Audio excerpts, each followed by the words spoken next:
What is going on, everyone? This is Jerry back with Capture Craft, back with another one that's off course. We are off in the woods, just driving around all willy-nilly, no roadmap, no plan, because, yes, I got a question, and I wanted to get in here and answer it because it felt good to get somebody ask me a question. Yeah, that's cool, man. I really appreciate you. Thank you for hitting up the DMs and asking about this. And it's something that we all could probably benefit from, right? They say the best camera is the camera that you have with you. And the specific question was how to take better cell phone pictures. Let's get into it. Not to bore you and to keep this short, I put a link below to a deep dive someone did on all of the ins and outs, the technical aspects of how the cameras in the cell phones work, right? Watch that, get a little bit of knowledge in that situation.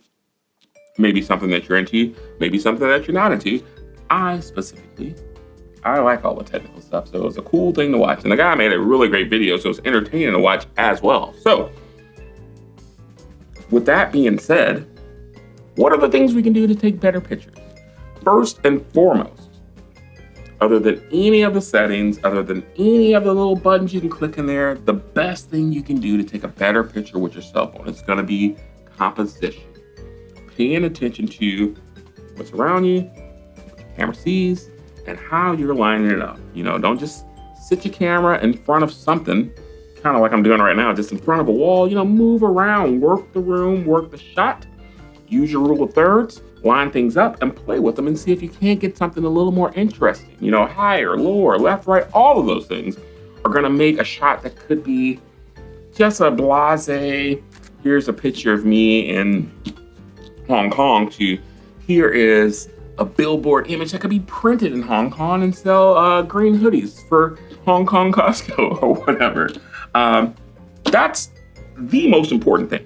So you'll get into some of the other things in the phone here. You're going to be able to adjust some of the pro settings, exposure. You're going to be able to adjust your aperture. You're going to be able to adjust your shutter speed. All the things that you could adjust in a camera, your triangle. You can do all those things in a phone. So what is that going to do for you? Controlling all of those things is going to control the amount of light in there. When you first pull your phone out and you hit, let's take a picture, it's going to be like similar to your camera, how your camera, if you turn it into auto, is going to judge the best set of parameters to capture that image. And your phone's going to do the same thing. So if you wanted to do something more creative, or if you wanted to have a different style, and it doesn't have a little thing at the bottom of the scroll bar to select, then you could start changing the things like the shutter speed and the ISO, the sensitivity, and the aperture. That's going to give you all the things that a camera would give to you. So as you play around with those things, it's, kind of the rules of thumb that come along with all those things. The slower shutter speed, more motion in your photo. The longer shutter speed is going to freeze the texture, but it's also going to make things darker when the shutter speed is faster.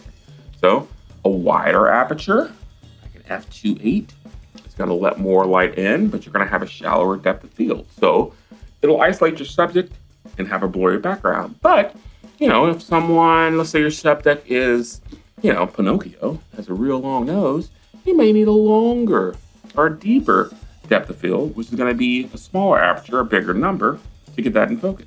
So just like with a real camera, not necessarily a real camera, I do apologize, just like with a detachable lens camera or a professional camera, your cell phone will still do the same thing. You can adjust those parameters to get certain things. You can bring down the exposure to make your subject dark on a sunset day to have that silhouette of the subject in front that's all black and a nice golden and orange sunset behind them. And you just click on the screen, you'll see that little sun there, and you just dial it down or up to make it darker or brighter, right? So composition, the Holy Trinity. What's next? What else do we have in here? We have an option on newer cell phones to shoot in RAW. And raw is basically unprocessed image data. It's just what it says. It's the unprocessed image data.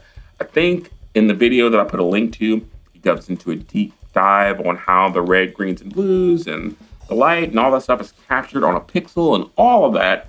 So if you haven't, make sure you take a look at that, because he really covers all the technical aspects of a camera really, really well. But anyhow, we're talking about raw. So you take this raw data and what can you do with it? Well, first, you should know that you can't just use a raw image. You can't just take a raw image and post it somewhere. It needs to be processed. Let's think of it like a sandcastle. Somebody comes over and says, "Oh," and they drop a bag of sand on your, front porch. And like, "I made you a sandcastle," and you don't know how to make a sandcastle, and you just see a bag of sand. That's kind of what raw data is. All the stuff's there, but you need to interpret it with something else before another person or another machine can make sense of it, right? So you got your raw data and you snap your picture. So the first thing you see when you see that, if you're on your phone and you click the raw image, or if you're on your camera and you click the raw image, that picture on the back of your screen that you're looking at, that isn't a raw image. That's actually a processed image, a really quick JPEG processed image that's shown to you so you can see it there on the spot.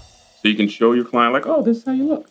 You may have started to experiment with raw in your professional camera on your cell phone. You get home, you put it in Lightroom, or you put it somewhere else, and the picture looks washed out. It looks flat. You look at the histogram, and it doesn't look really like anything. That's what it is, because that data hasn't been processed. So when you pull it into the program, that's when we start developing the picture. It's a digital negative. That's when we start developing the image from the pieces of our sandcastle into our sandcastle. Right. So if you shoot in RAW, what's the benefit? You have all the pieces there, which gives you more room to work with and mold and guide your image into something that maybe wasn't there when you shot it. Maybe it was a certain type of day, or you got a certain color of light, or you wanted to give it a different mood. You can do that when you have the raw image, because you have a lot more wiggle room. With the JPEG, you have a little wiggle room, but the image for the most part is already done. So with the image that's already done, like a sandcastle, I don't know why I picked that analogy, that's already done, you can make a few changes to it, but if you push it too hard, it'll fall over, right? Same thing with a picture. If you push a JPEG too far, it's just gonna destroy the look of the image. So we focus on composition, we focus on our holy trinity, and then we shoot in RAW on our cell phones to give us the best possibility of producing a really, really, really, really, really cool image. That's a high quality image that you could use somewhere beyond just, a cell phone shot or a profile picture or whatever, something that you could potentially print up and have framed in your house and be super proud of it, because we went back to what? Fundamentals, right? Right. So on your phone, you're going to have some other stuff, and it's going to be some different parameters that the company put in there. All of them are going to be similar. It's going to be like portrait mode. It's going to be cinematography mode or cinematic mode for the video. You're going to have time lapse. You're going to have some slow shutters. You're going to have a lot of things in there.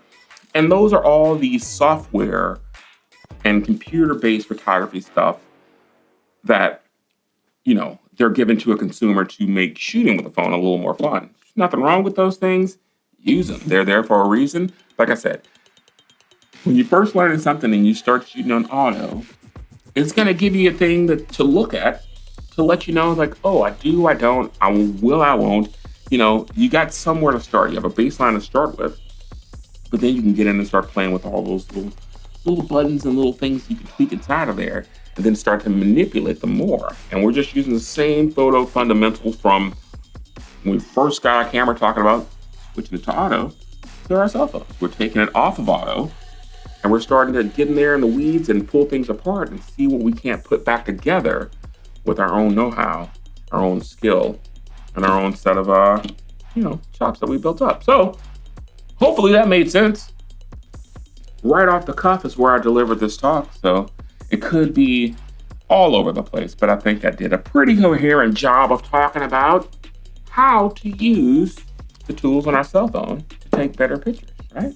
So what do you think? You get something out of it? Was it useful? Was it gas? Was it trash? Let me know. Drop a comment. Most important, make sure you like, subscribe, all of that stuff. And I will see you in the next one. Peace.